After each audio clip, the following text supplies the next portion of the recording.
That's absolutely critical, really. I know the series is about 1.5 million homes, but actually, if we don't have places to work, then we've got a big problem. But David, you're a positive guy. That's what stops things from working. What if something changed? Could this happen? Could you deliver the potential? And actually, we're speaking to a lot of developers at the moment about what that looks like. Yeah. And there are a number of things which they're looking to do. If you can get, an AI bot to actually look at the constraints of the site, look at all the policies and so forth, and draft a template for you, and then all you have to do is the thinking part of it, then you could save many hours. For one application, if it's a small application, it might only save you an hour or two. Mm-hmm. But if you're dealing with, say, 5,500 applications a year like we do, you multiply that out, and that's a huge saving. Hello, I'm Toby Fox from 1.5 Million New Homes, the Local Government Challenge, sponsored by Redloft and Mount Anvil. And every month we're visiting a different council to find out what works and what needs to change to get more homes built, with the aim of getting to that 1.5 million homes target. This month we're in the London Borough of Brent. Hello, tell us who you are and where we are. Hi, so I'm David Glover. I'm the Head of Planning and Development in Brent. Yeah, so we're towards the eastern side of the site, the eastern side of the growth area. So you can see behind us, there's some of the new development comes right up to here, but across the road, these sites along here are allocated for development but haven't come forward yet. So you see the transition between what was here and what's happening now, really. So it's a good way to sort of actually look at before and after, really. But this is, in many places, this sort of industrial use is protected, is useful, it's economically important. So how does the council view this sort of land use relative to the accommodation, the homes that you're building on the other side of the road? Yeah, that's absolutely critical, really. I know the series is about 1.5 million homes, but actually, if we don't have places to work, then we've got a big problem, really. So a lot of the stuff, the land through here, was de-designated from employment use actually quite a few years ago, when there was a huge surplus of industrial land in London, but that very quickly changed. So we now have a really significant need for additional industrial capacity. So we've been looking at, through our local plan, through our last local plan, how we do that and provide the homes that we need. So very similar to other London boroughs and many elsewhere, we're looking at some mixed-use development for an element of it, but also some industrial intensification. So, what they call stacked industrial. Basically, instead of having a shed like this, you've got sheds on top of each other, really, which is really quite prevalent in some places abroad where land is at a premium, but is relatively new in the UK. And Barking and Dagenham have a new scheme themselves. So this is allocated for housing. Mixed use, but including housing, So what's the potential of this place? What do you see happening here? Yeah, so this whole stretch along here, we envisage coming forward with tall buildings, commercial uses at the ground floor, and homes above. So a mix of uses in there, but including some commercial use too.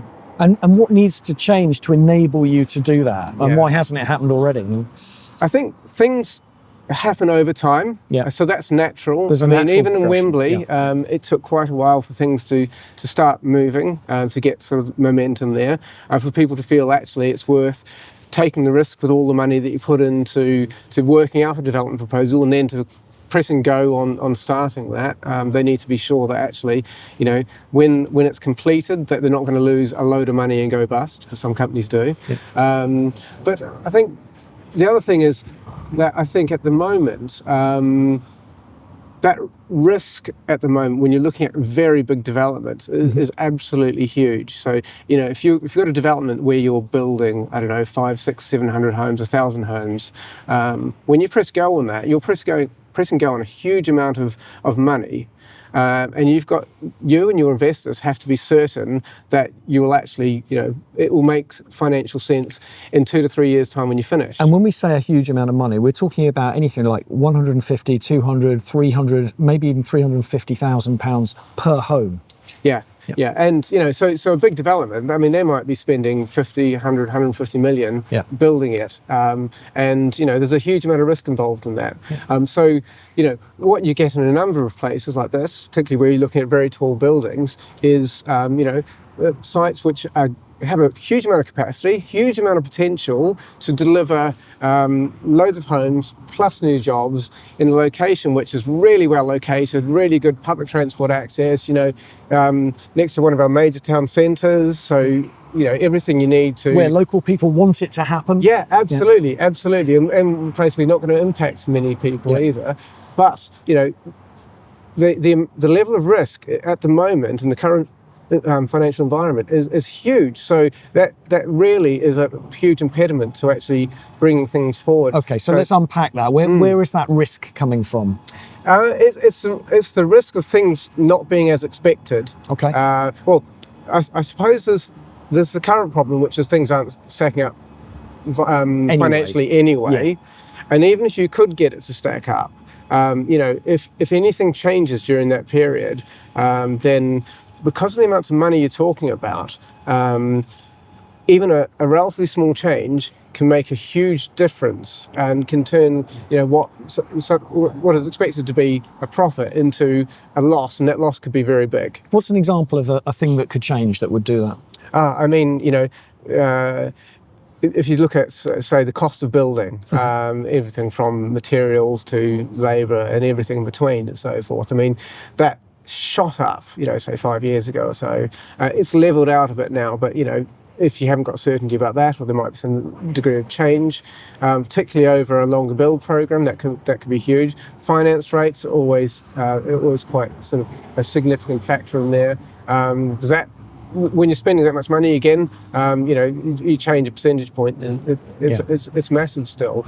And how much you're going to sell or lease a property for at the end of it, if there's uncertainty about that, then that can make a huge difference as well.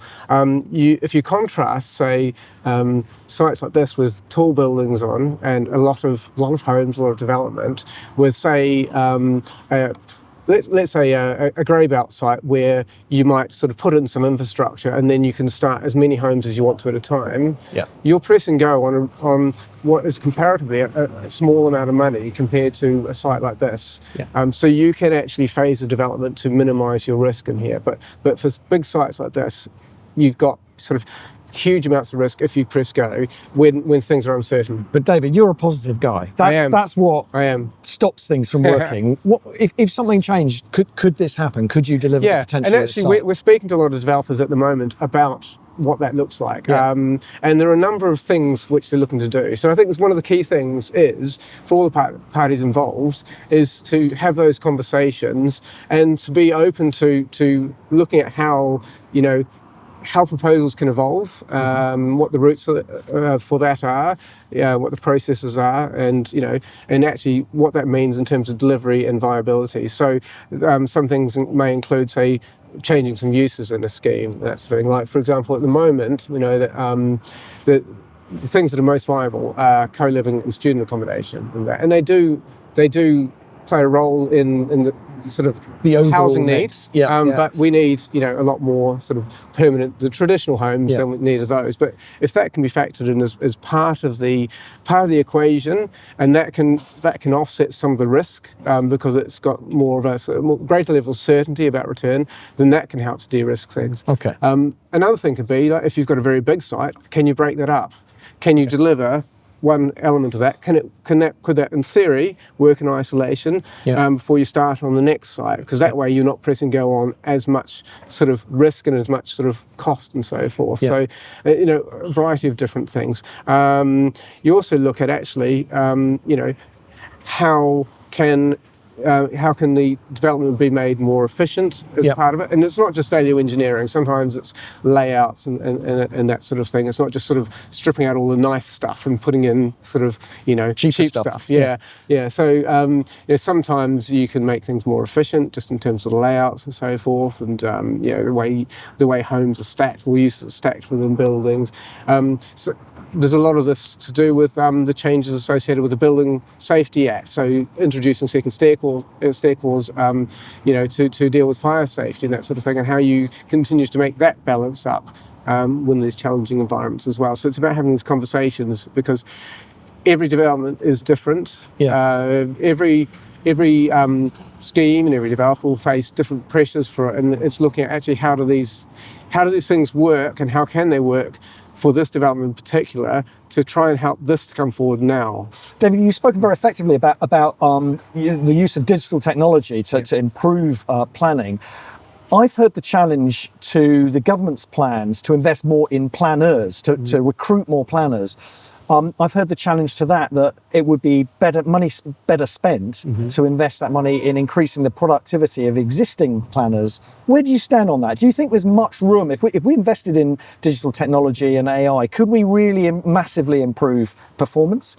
I think we can, but I don't think it's a binary choice here. I think we need to do both, really. I think there is a need for a person to be there to speak to other people, whether that's an applicant, it could be a householder, it could be a developer for something like this size, to speak to local residents who might be affected by it, because they don't just want an answer from an AI, they want to speak to a real person and actually understand how is this going to impact me? What can I say about this? What can I do about this, and so forth, and be sort of reassured about the process, but also have a friendly face to know that they can feed into the process and that their thoughts will be taken into account. But there are a lot of efficiencies that can be achieved, I think, through the use of AI. There are a lot of processes which actually take a lot of manual work. For example, we're not using it really much at the moment, but it is something we are very much looking into. If you look at, say, for example, every application has a report that needs to be produced for that application. Naturally, we have templates for these, and every council, I should think, would have those, and that speeds things up quite a lot, really. But if you can get an AI bot to actually look at the constraints for the site, look at all the policies and so forth, and draft the template for you, and then all you have to do is the thinking part of it, then you could save many hours. For one application, if it's a small application, then it might only save you an hour or two. But if you're dealing with, say, 4,500 to 5,500 applications a year like we do, you multiply that out, and that's a huge saving, really. So there is some real opportunity in there. I think you've always got to be careful that it's used in the right way. It is happening. I think councils don't have a huge amount of money at the moment. Most councils are relatively short-staffed.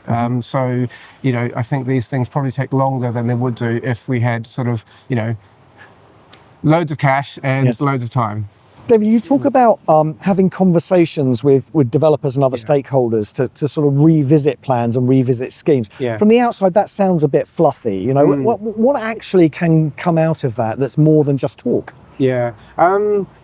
It really varies hugely from one site, one scheme to the next. There are a lot of those changes have been to do with actually how do you change the layouts to include the staircase that I've mentioned previously, and then how do you maintain sort of the viability of the scheme when doing that, because you're using a lot of efficiency on there. So you get into conversations about actually, could there be more height in some places? Could there be, could some elements of the scheme get larger and sometimes get smaller to accommodate that? And we've had a lot where there've been changes like that involved. And one of the key things for that as well, and with any change really, is actually what is the right process for this? Because what you can't do is just make a change where everyone, the public, have been involved in the first elements of it, and you've got to engage them correctly if any change is major.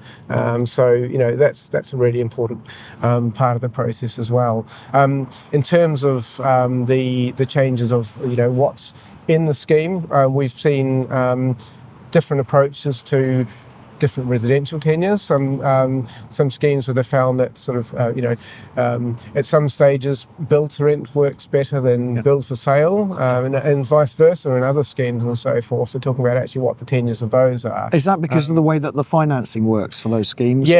Yeah, and what finance they have available, when they'll get the returns for them and so forth as well. Quite a variety of changes like that. In some instances, the changes have been really significant, and actually saying to them, look, this sounds great, and we've got one that we've been working on, which a housing association's taken on, registered provider has taken on, and actually their change gets to be 100% affordable, but they needed to make a variety of changes to the building as well with that, and we're working with them on actually what does that look like. And in that instance, for example, the changes are so significant, we said, look, this is great, but it's really different from what the previous application was and what the public have been involved in. This is a whole new application for it and so forth. So it's about being upfront about actually, are the changes okay? Are they positive? And what is the correct process and what are the timescales for that? Because actually a lot of the time, if someone is making changes to a scheme like this, they're really wanting to actually deliver it as soon as possible. And in terms of actually, when you think about a target which gives such a short time frame for such a large number of homes, you really need to focus on it. If there's a change which means that something can happen now when a lot less is happening, then you really want to try and make sure that can happen as quickly as possible. Get something moving. Absolutely, absolutely, yeah. So we're in, the way you frame it, we're really kind of beholden to the market. It's the state of finance, the state of the development industry and so on that's determining the mix of homes that comes forward, the speed at which they come forward and so on. Is that an issue, do you think? And does that mean that we're managing to serve the needs of the whole community? In that mix of co-living and student housing and build to rent and so on, what's the room for supported living? What's the room for housing for elderly people? Where does all of that fit together as a local authority, as a steward of the place? I think some places, I think some other councils, particularly ones sort of maybe in more rural areas on the edges of London, I think they probably do quite well with that. We've got policies which really strongly encourage sort of the supported living type accommodation, but we aren't getting that many private schemes for it. So, it's something I think we need to look at, is how do we encourage that more within the schemes.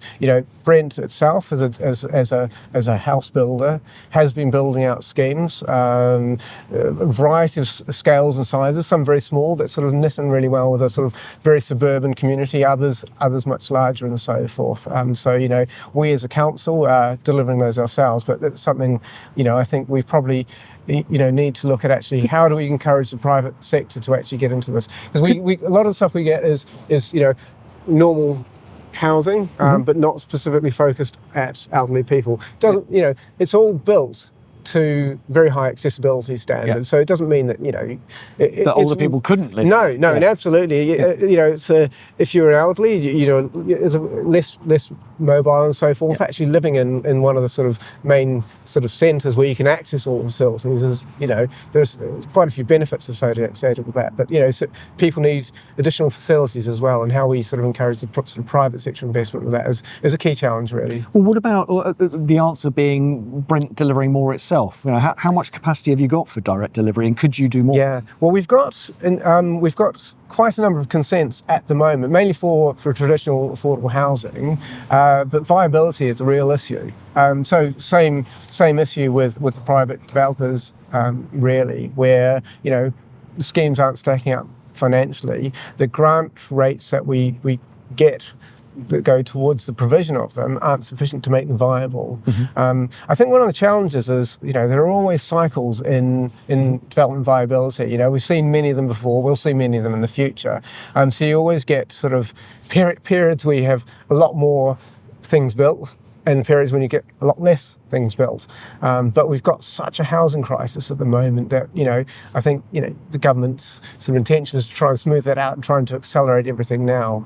But with everything being so challenging financially, I think that's really difficult. I mean, one answer naturally is, to put more government grants into it, but naturally the finances are limited.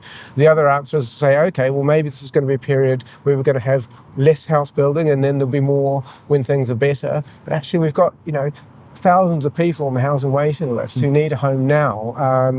It's so even if and we're spending, just in London, we're spending $4 million a day on temporary accommodation. Absolutely huge amount. We've got a lot of that in Brent as well. So it is a huge challenge right now, and it's I don't think there's an easy answer to this. I think there's got to be lots of small moves across the board, really. The final question is, can we build 1.5 million new homes, and can we do it in this Parliament?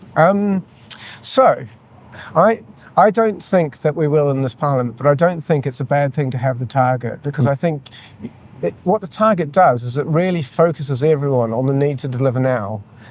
Because we have so many people who are struggling with homes, and we know that if we don't deliver more, then that will continue.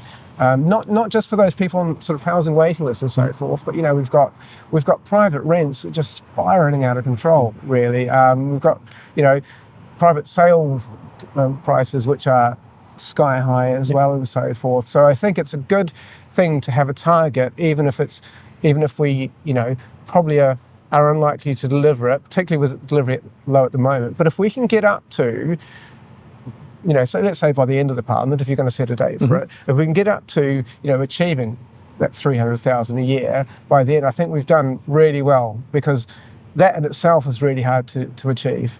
So what one thing could the government most usefully do, or what one thing needs most significantly to change to make that possible? So from my perspective, I would actually say a lot of things they're doing at the moment are positive. So, and I think that's giving, sending the right signals to the private development industry. I think we're really struggling is delivering the affordable homes as a part of that. And actually the affordable homes can, if they can be viable by providing enough money to go into them, that can actually make private development more viable as well, because you've got, let's say you've got like 20, 30, 40% of the homes are already sold to an affordable housing provider when they click go on the, press go on the development. So it de-risks an element of it. If we can see housing truly being infrastructure and invest in that, with the long-term goal of not just providing homes to people, but actually reducing the cost that all this money we're spending on temporary accommodation, then I think that would be a really positive thing. David Glover, thank you very much for your contribution to getting 1.5 million new homes built. Thank you. And that's it for another episode of 1.5 Million New Homes, the Local Government Challenge, sponsored by Redloft and Mount Anvil. We're going to be back in a few days with more from Brent. But until then, if you could hit like and subscribe, we'd be really grateful. And we'll look forward to seeing you next time. Thanks for watching.